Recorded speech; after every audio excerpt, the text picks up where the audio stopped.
এদিকে এবার সকল জল্পনা কল্পনার অবসান ঘটিয়ে সজীব ওয়াজেদ জয়ের নির্দেশে দেশে ফিরছে শেখ হাসিনা। এক গোপন তথ্যের ভিত্তিতে জানা গেছে তিনি তেজগাঁও বিমানবন্দরে অবতরণ করবেন। শেখ হাসিনা পুত্র সজীব ওয়াজেদ জয় হুট করে বার্তা সংস্থাকে একটি সাক্ষাৎকার দিয়েছেন। সাক্ষাৎকারটি আমি দেখলাম আন্তর্জাতিক মিডিয়া বেশ গুরুত্ব সহকারে ছাপা হচ্ছে। খেয়াল করে দেখবেন, প্রথম কথা হচ্ছে সজীব ওয়াজেদ জয় বেশ গুছিয়ে কথা বলেছেন। এদিকে আওয়ামী লীগকে বাদ দিয়ে নির্বাচনের প্রতিবাদে দেশ জুড়ে নো ভোট ক্যাম্পেইন শুরু। ডেভিল ইনুসের তথাকথিত নির্বাচনের বাকি 12 দিন, ঠিক এমন সময় শোনা যাচ্ছে না 12 তারিখে কোনো নির্বাচন বাংলাদেশে হবে না, নির্বাচন হবে আগামী জুন মাসের 30 তারিখে। দেখেন 12 দিন আগে এমন সময়, আমি যদিও সেই 2025 সালের মার্চ মাস থেকে ফেব্রুয়ারির শেষ নাগাদ থেকে অনেক ভিডিও আমার ব্যক্তিগত ফেসবুক ওয়ালে আছে, সেখানে বলে আসছি তত্ত্বাবধায়ক আপকামিং, আসতেছে তত্ত্বাবধায়ক, ডেভিল ইনুস গোয়িং, এমন অনেক ভিডিও আমি আপনাদের মাঝে দিছি। এদিকে শফিক তুই ক্ষমা চান, নারী নয় পতিতা। জামায়াত আমিরের পোস্টের প্রতিবাদে ছাত্র দলের বিক্ষোভ মিছিল। এখন বাংলাদেশ জুড়ে যখন এই নিয়ে ব্যাপক আলোচনা চলছে, তখন কিন্তু আবার এই প্রশ্নটা কেউ তুলছেন না যে এটা কি শুধুই জামায়াতে ইসলামীর ক্ষেত্রে, নাকি এই ঘটনাটি মামুনুল হকের হেফাজতে ইসলাম, এই ঘটনাটি চরমোনাই পীরের ইসলামী আন্দোলন বাংলাদেশ, মানে এদের প্রত্যেকেই আসলে মনে করেন কিনা যে নারী এবং পুরুষ সমান অধিকার পেতে পারে। এবার সকল জল্পনা কল্পনার অবসান ঘটতে যাচ্ছে, কেননা শেখ হাসিনার পুত্র সজীব ওয়াজেদ জয়ের নির্দেশে দেশে ফিরছেন শেখ হাসিনা। জানা যায় তিনি ইলেকশনের আগে দেশে ফিরবেন এবং তিনি নির্বাচনে অংশ নেবেন। জানা যায় তিনি হযরত শাহজালাল আন্তর্জাতিক বিমানবন্দরে নামবেন না, তিনি রাষ্ট্রপতির পথ অনুসরণ করে তেজগাঁও বিমানবন্দরে অবতরণ করবেন। জানা গেছে 17 মাস পর তিনি তার পুত্র সজীব ওয়াজেদ জয়ের নির্দেশে দেশে ফিরছেন। জানা যায় তিনি ভারতীয় বিমানের মাধ্যমে তেজগাঁও পূর্ণ বিমানবন্দরে অবতরণ করবেন। রাজনীতির বিরাট জল্পনা কল্পনার অবসান, আওয়ামী লীগের রাজনীতি ফিরে আসবে, আওয়ামী লীগ রাজনীতি করার বৈধতা পাবে, আওয়ামী লীগের নিষেধাজ্ঞা প্রত্যাহার করা হবে এবং আওয়ামী লীগের বিরুদ্ধে যে বিচার কার্যক্রম এগুলো সব। সেখান থেকে তিনি রাষ্ট্রপতি শাহাবুদ্দিনের নির্দেশে বঙ্গভবনে যাবেন। সেখান থেকে তিনি একটি গুরুত্বপূর্ণ সভা করে বঙ্গভবন ত্যাগ করবেন। তারপর তিনি নিজের নির্বাচনী এলাকা গোপালগঞ্জে যাবেন। সেখান থেকে তিনি নির্বাচন কার্যক্রম চালাবেন। শাহজালাল বিমানবন্দরে নামবেন না, কারণ সেখানে নামলে বিএনপির জঙ্গি গোষ্ঠীর অনেক সুবিধা হবে। তাই তিনি সেখানে না নেমে রাষ্ট্রপতি শাহাবুদ্দিনের নির্দেশে তেজগাঁও বিমানবন্দরে অবতরণ করবেন, কেননা তেজগাঁও বিমানবন্দর সম্পূর্ণ একটি সেনাঘাঁটি। সেখানে থাকলে সেনাপ্রধান জেনারেল ওয়াকারুজ্জামানের নিরাপত্তা বলয়ের মাধ্যমে তিনি বাংলাদেশে ঢুকতে পারবেন। সেনাপ্রধান জানিয়েছেন, আমরা সম্পূর্ণভাবে প্রধানমন্ত্রী শেখ হাসিনাকে সুনিরাপত্তায় বাংলাদেশে ফিরিয়ে আনার আপ্রাণ চেষ্টা চালিয়ে যাচ্ছি এবং আমরা শেখ হাসিনাকে নিরাপত্তায় রেখে ক্যান্টনমেন্টে ফিরে যাব, সেনানিবাসে ফেরত যাব। এই হচ্ছে মোটামুটি বিষয় এবং আমি আজকে সকালেও চিফ অ্যাডভাইজার মহোদয়ের সাথে শেখ হাসিনা একমাত্র ভারতের জন্য এবং তার পুত্র জয়ের জন্য বাংলাদেশে ফিরতে পারছেন, কেননা বাংলাদেশে ফেরার সকল প্ল্যান করেছিল ভারত এবং সেই প্ল্যানে জয় অংশ নিয়েছিল। অবশেষে সেই প্ল্যান সাকসেসফুল হয়েছে। খুব শীঘ্রই দেশের মাটিতে পা রাখছে শেখ হাসিনা, আবারও প্রধানমন্ত্রী হচ্ছেন বাংলাদেশের। এবার ডক্টর ইউনূস পালাবে কোথায়? এদিকে আওয়ামী লীগকে বাদ দিয়ে নির্বাচনের প্রতিবাদে দেশ জুড়ে নো ভোট ক্যাম্পেইন শুরু। বাংলাদেশে আসন্ন জাতীয় নির্বাচনকে কেন্দ্র করে সামাজিক যোগাযোগ মাধ্যমে নো ভোট নামে একটি ক্যাম্পেইন ব্যাপক আলোচনার জন্ম দিয়েছে। অভিযোগ উঠেছে, বর্তমান অন্তর্বর্তীকালীন সরকার দেশের অন্যতম বৃহত্তর রাজনৈতিক দল আওয়ামী লীগকে বাইরে রেখে নির্বাচন আয়োজনের উদ্যোগ নিয়েছে। এই প্রেক্ষাপটে আওয়ামী লীগ ও তার অঙ্গ ও সহযোগী সংগঠনের নেতাকর্মীরা নির্বাচন বর্জনের ডাক দিয়েছেন। আওয়ামী লীগের ছাত্র সংগঠন ছাত্রলীগ, যুবলীগ এবং স্বেচ্ছাসেবক লীগ যৌথভাবে এই নির্বাচনকে প্রহসনের নির্বাচন একাধিক বয়কট কর্মসূচি পালন করছে।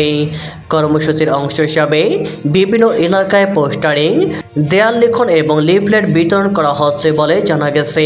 একই সঙ্গে সামাজিক যোগাযোগ মাধ্যমেও সক্রিয়ভাবে নো ভোট ক্যাম্পেইন চালানো হচ্ছে।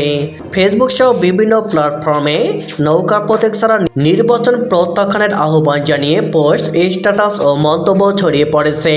এই ক্যাম্পেইনে রাজনীতিবিদদের পাশাপাশি বিভিন্ন অভিনেতা, তারকা, সঙ্গীতশিল্পী, মডেল ও সাংবাদিকেরাও অংশ নিয়েছেন।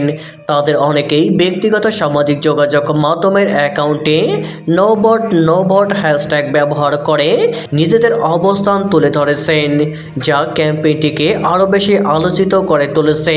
এদিকে সাধারণ জনগণের মধ্যেও এই ইস্যুতে ব্যাপক প্রতিক্রিয়া লক্ষ্য করা যাচ্ছে। অনেকেই সামাজিক যোগাযোগ মাধ্যমে একাত্মতা প্রকাশ করে পোস্ট দিচ্ছেন, আবার কেউ কেউ ভিন্ন মতো তুলে ধরেছেন। ফলে বিষয়টি অনলাইন অঙ্গনে তুমুল বিতর্ক ও আলোচনার কেন্দ্রে পরিণত হয়েছে। রাজনৈতিক বিশেষজ্ঞদের মতে দেশের প্রধান রাজনৈতিক দলকে বাইরে রেখে নির্বাচন আয়োজনের উদ্যোগ রাজনৈতিক অনিশ্চয়তা আরও বাড়তে পারে। এই অবস্থায় নো ভোট ক্যাম্পেইন ও এর প্রতিক্রিয়া আগামী দিনের রাজনৈতিক পরিস্থিতিকে কী প্রভাব ফেলবে তা নিয়েও নানা প্রশ্ন ও আলোচনা চলছে। এদিকে শফিক তুই ক্ষমা চান, নারী নয় পতিতা, জামায়াতের আমিরের পোস্টের প্রতিবাদে ছাত্রদলের বিক্ষোভ মিছিল। শফিক তুই ক্ষমা চান, নারী নয় পতিতা, ছাত্রদলের স্লোগানে উত্তাল ঢাকা বিশ্ববিদ্যালয়। জামায়াতের আমির ডক্টর শফিকুর রহমান কর্মজীবী নারীদের বিশ্বাস সম্বোধন করেছেন। জামায়াতের আমির শফিকুর রহমান নারীদের নিয়ে যে অবমাননাকর বক্তব্য দিয়েছেন তা পুরো সমাজকে লজ্জায় ফেলেছে। ওরা নারীদের কতটুকু সম্মানের চোখে দেখে? যারা নারীদের প্রস্টিটিউট বলে তারা কি কখনো নারীর মর্যাদা বোঝে? পোস্ট করে এবং তারপর দেশ প্রতিবাদ করায় মেস কন্ট্রোলে বললেন আইডি হ্যাক হয়েছে, এগুলো ভুয়া। কর্মজীবী নারীদের নিয়ে আপত্তি মন্তব্যের প্রতিবাদে বিক্ষোভ মিছিল করেছে বাংলাদেশ জাতীয়তাবাদী দল ছাত্রদল। ডেভিল ইনুসের তথাকথিত নির্বাচনের বাকি 12 দিন, ঠিক এমন সময় শোনা যাচ্ছে না 12 তারিখে কোনো নির্বাচন বাংলাদেশে হবে না, নির্বাচন হবে আগামী জুন মাসের 30 তারিখে।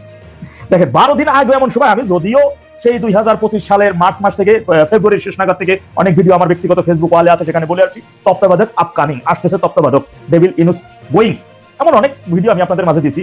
দেখুন, সরকারি কর্মচারীদের 5 বছরের শাস্তি হওয়ার সম্ভাবনা রয়েছে এবং নির্বাচন বন্ধ হতে চলছে, এটা রানিং অন দা ওয়ে আছে। সেই সাথে বিএনপিও দেউলিয়া হওয়ার পথে। ঠিক, বিএনপিও যে এর আগে বেশ কয়েকবার ডেভিল ইনুসের ফাঁদে পা দিয়েছে, কিন্তু যেহেতু তারা বারবার দিয়েছে, সুতরাং তাদেরকে সেটা যে তারা ভুল করছে না, তারা ভুল করে নাই, তারা অপরাধ করছে, তারা ক্রাইম করেছে এবং এর জন্য দেশ ধ্বংসের জন্য স্বাধীনতা বিরোধীদের সাথে এবং ডেভিল ইনুসকে নীরব সমর্থনের মাধ্যমে তারা যে অপরাধের কাঠগড়ায় তাদেরকে দাঁড়াতে হবে। আর এখন শেষ বাঁচা বাঁচতে হলে ডেভিল ইনুসকে বিদায় করে তত্ত্বাবধায়ক সরকারের অধীনে নির্বাচন অনুষ্ঠিত হওয়ার বিষয় তাদেরকেও একমত আসতে হবে, এছাড়া কোনো উপায় নেই।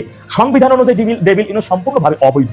সুতরাং একজন অবৈধ দখলদার সরকারের অধীনে নির্বাচনে যা আসবে, যা কিছু হবে, সবকিছু অবৈধ হিসেবে গণ্য হবে। এটাই তো ল, এটাই তো আইন, এটাই তো নিয়ম, নাকি এর বাইরে তার অন্য কোনো কিছু না। সুতরাং আমরা এতটুকু বলতে পারি, দেখুন আন্তর্জাতিক মিডিয়া সহ তারাই বলতেছেন বিভিন্ন গোয়েন্দা সূত্রের মাধ্যমে। এখন কোন গোয়েন্দা সূত্র এত সত্তর বলা যাচ্ছে না বা বলতে চাইতেছিও না সঙ্গত কারণে, কিন্তু খুব শীঘ্রই বলতে পারেন যে সরকারি কর্মচারীদের 5 বছরের শাস্তি কেন হবে। এই কারণে 5 বছর শাস্তি হবে, সরকারি কর্মচারীরা কখনো কোনো ভোটে কোনো নির্দিষ্ট কোনো প্রতীকে নির্দিষ্ট কোনো বিষয় ভোট দিতে হবে, সরকারি টাকা খরচ করে তারা এটা করতে পারে না। এরই মধ্যে গণভোটের জন্য হ্যাঁ ভোট দিতে হবে 124 কোটি টাকা সরকার খরচ করেছে। এই প্রচারণা কেন? এই টাকাটা কি ওদের বাপদাদার জমি বিক্রি করে নেই অর্থ এখানে জমা দেওয়া, নাকি আমার আপনার ট্যাক্সে দেখেন আপনি তো দেবেন না ভোট, তাহলে আপনি না ভোট দিলে তারা হ্যাঁ ভোটের পক্ষে প্রচারণায় যে 124 কোটি টাকা খরচ করলো আমার আপনার ট্যাক্সের টাকা, তো আমি তো না ভোট দেবো, তারা হ্যাঁ ভোটের পক্ষে কেন প্রচারণা করলো? যদি হ্যাঁ তাদের বিজয় করতে হয় তাহলে এটা তো বলে দিলেই হয়। ভোটের দরকার কি? আপনি একদিকে আমাকে না ভোট দেওয়ার রাইট রাখতেছেন, হ্যাঁ ভোট দেওয়ার 2টা অপশন রাখতেছেন, তাহলে আপনি না কেন রাখলেন? আপনি শুধু হ্যাঁটাই রাখতেন, শুধু হ্যাঁ এটাই বিজয় হয়ে গেছে।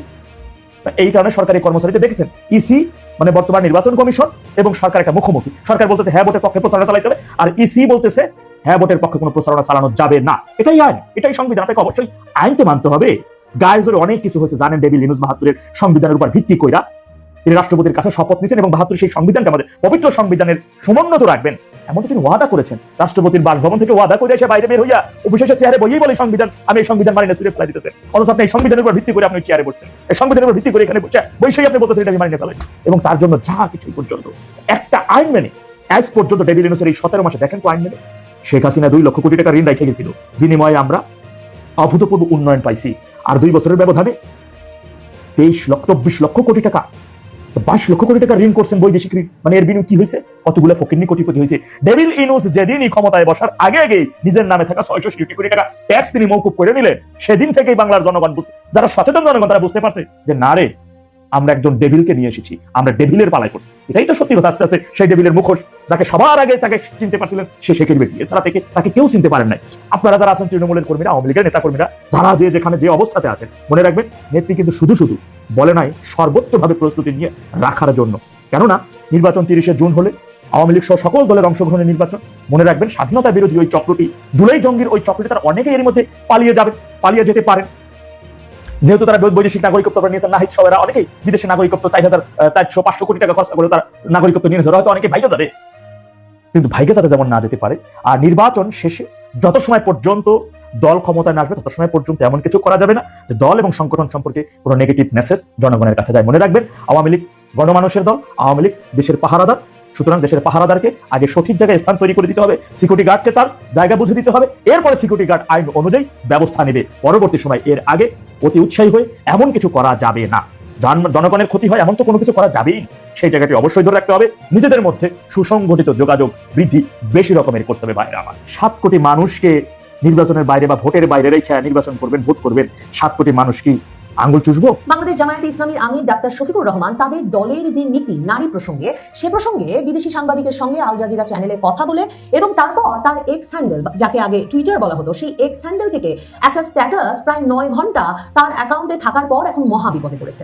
জামায়াতে ইসলামীর আমির ডাক্তার শফিকুর রহমান আল জাজিরার সঙ্গে ওই সাক্ষাৎকারে তার দলের যে নীতি সেটাই স্পষ্ট করেছেন। তাকে সাংবাদিক বেকায়দায় ফেলতেই প্রশ্ন করে বসেন যে জামায়াতে ইসলামীর কি ধারণা নারী নেতৃত্ব সম্পর্কে এবং নারীদের কেন মনোনয়ন দেওয়া হয়নি সে প্রসঙ্গে। তখন জামায়াতে ইসলামীর আমির জানান যে তারা এর জন্য প্রস্তুতি নিচ্ছেন যে যাতে আগামীতে তারা নারীদেরকে জামায়াতে ইসলামী থেকে মনোনয়ন দিতে পারেন। তখন সেই সাংবাদিক আল জাজিরার তিনি আরো বেকায়দায় ফেলতে ডাক্তার শফিকুর রহমানকে প্রশ্ন করেন যে জামায়াতে ইসলামীর আমির পদে নেতৃত্বে কোনো নারী কখনো আসতে পারবেন কিনা। তখন শফিকুর রহমান বলেন এটা সম্ভব নয়। এর কারণ ব্যাখ্যায় তিনি বলেন আল্লাহ প্রত্যেককে তার নিজস্ব সত্তায় সৃষ্টি করেছেন। একজন পুরুষ কখনো সন্তান ধারণ করতে পারবে না, শিশুকে বুকের দুধ খাওয়াতে পারবে না। আল্লাহ যা সৃষ্টি করেছেন আমরা তা পরিবর্তন করতে পারি না। কিছু ক্ষেত্রে সীমাবদ্ধতা আছে, তারা দায়িত্ব পালন করতে পারবেন না। কিছু শারীরিক অসুবিধা আছে যা আমরা অস্বীকার করতে পারি না। একজন মা যখন সন্তান জন্ম দেন তিনি কিভাবে এই দায়িত্ব পালন করেন এটা সম্ভব নয়। মানে তিনি একরকম পরিষ্কার করে বললেন যে আল্লাহ সবাইকে নিজ নিজ দায়িত্ব দিয়ে পাঠিয়েছেন এবং নারীর যেহেতু সন্তান ধারণ এবং সন্তান পালনের দায়িত্ব আছে, কাজেই নারীর পক্ষে জামায়াতের আমিরের মতো কোনো গুরুত্বপূর্ণ পদে যাওয়া সম্ভব নয়।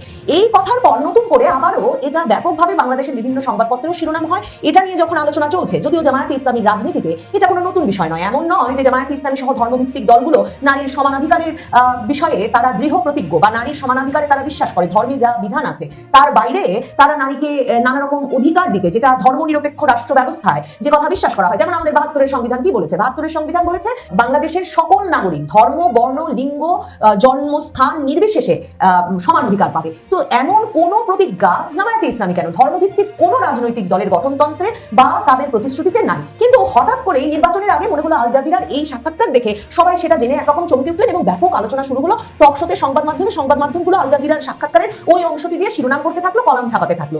এমন একটা পরিস্থিতিতে জামায়াতে ইসলামীর আমির ডাক্তার শফিকুর রহমানের যে এক্স হ্যান্ডেল টুইটার অ্যাকাউন্ট, সেখানে হঠাৎ করে এমন একটা পোস্ট এলো, যেই পোস্টে তিনি এরকম একটা কথা উল্লেখ করলেন যেখানে বলা হলো যে আমরা বিশ্বাস করি যে যখন মহিলাদের আধুনিকতার নামে ঘর থেকে বের করা হয়, জামায়াতে ইসলামীর আমির ইংরেজিতে সেই স্ট্যাটাসটি দিয়েছেন এক্স হ্যান্ডেলে। তো তিনি বললেন যে যখন মহিলাদের মডার্নিটির নামে, আধুনিকতার নামে ঘর থেকে বের করা হয় তখন তারা শোষণ, নৈতিক অবক্ষয় এবং নিরাপত্তাহীনতার মুখোমুখি হয়। এটি অন্য কোন রূপে পতিতাবৃত্তির মতোই। মানে তিনি বলতে চাইলেন যে এটা তো এক্সপ্লয়টেশন, মানে তাদেরকে একরকম করে ব্যবহার করা হচ্ছে, যেমন পতিতাবৃত্তিতে ব্যবহার করা হচ্ছে, যেমন বেশ্যাবৃত্তিতে ব্যবহার করা হচ্ছে, তেমনি যে নারীর সন্তান ধারণ করার কথা, সংসার ঘর লালন পালন করার কথা, তার উপর যখন কাজেরও ভার চাপিয়ে দেওয়া হয় সেটা একরকম পতিতাবৃত্তির মতোই নারীকে একটা এক্সপ্লয়েট করার শামিল, নারীকে ব্যবহার করার শামিল। প্রায় 9 ঘন্টা পর জামায়াতে ইসলামীর তরফ থেকে এই খবর দিতে থানায় জিডি করতে যাওয়া হলো যে জামায়াতে ইসলামীর আমির ডাক্তার শফিকুর রহমান এমন স্ট্যাটাস দেন নাই, তিনি কর্মজীবী নারীদেরকে বেশ্যা ডাকেন নাই বা পতিতা বলেন নাই।